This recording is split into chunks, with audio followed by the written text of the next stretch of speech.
Okay, let's dive right in. Today, we're talking about something that's changing the entire landscape of type 1 diabetes management: pancreas and islet transplantation. This isn't science fiction anymore. For our most complex patients, this is a rapidly evolving reality, and it's bringing powerful new options to the table. You know these patients. We all do. The ones with that brittle, unpredictable diabetes. The ones who face severe, terrifying hypos, no matter how hard we work with them on intensive insulin therapy. For a long time, the answer to this question was pretty much, yeah. But that's not the case anymore. Today we're going to look at the powerful alternatives that are really moving into the mainstream. So let's start with the foundation. The therapy that's been around the longest: whole pancreas transplantation. It's the original game changer, and you know what? Recent data shows it's just getting better, safer, and honestly, more accessible than ever before. Now this right here is a finding with immediate, practical impact for all of us. A huge study using registry data just delivered a really clear message: a donor's lipase and amylase levels. They just don't predict transplant outcomes. What that really means is that perfectly good pancreases that might have been discarded before can now be used. This is a big deal for expanding that precious donor pool.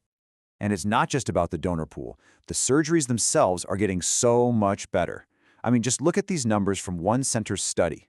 Patient survival is nearly 100%, and graft survival? It's incredibly stable at almost 87%, even 5 years out. This isn't just data, it's proof that modern pancreas transplantation is a really safe and incredibly effective procedure. The progress isn't just what's happening in the operating room either. It's about rethinking the entire patient journey. Teams are now building out these enhanced recovery after surgery pathways, or ERAS pathways. It's a holistic approach, right? Everything from pre-op nutrition to getting patients moving right after surgery, all designed to improve outcomes and, frankly, get people back home to their lives faster. Okay, so we've talked about the whole organ.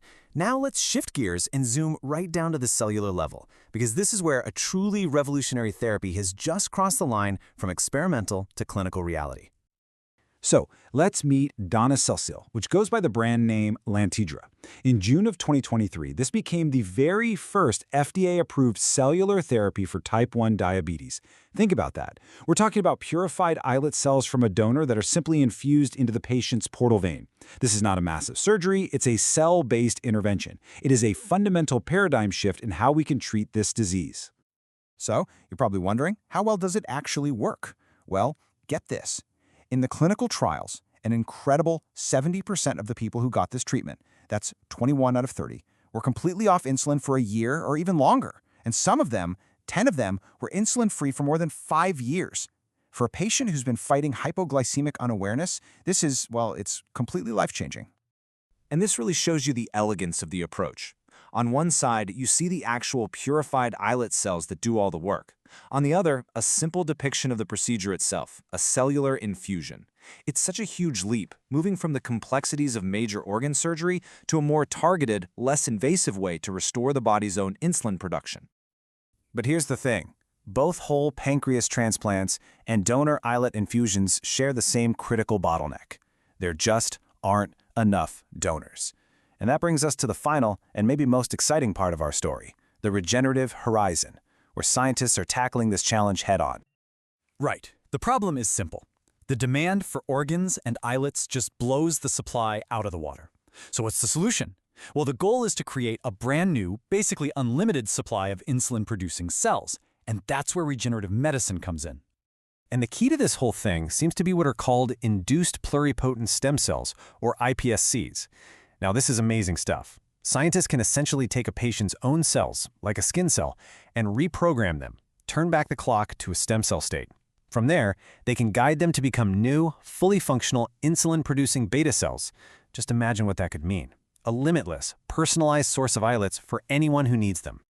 And the ultimate ambition? It sounds like science fiction, but it's getting closer.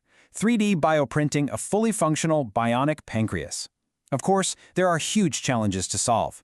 Researchers are figuring out how to build in a kind of plumbing, a vascular system, to feed the cells, and how to make the whole structure strong enough to work inside the body.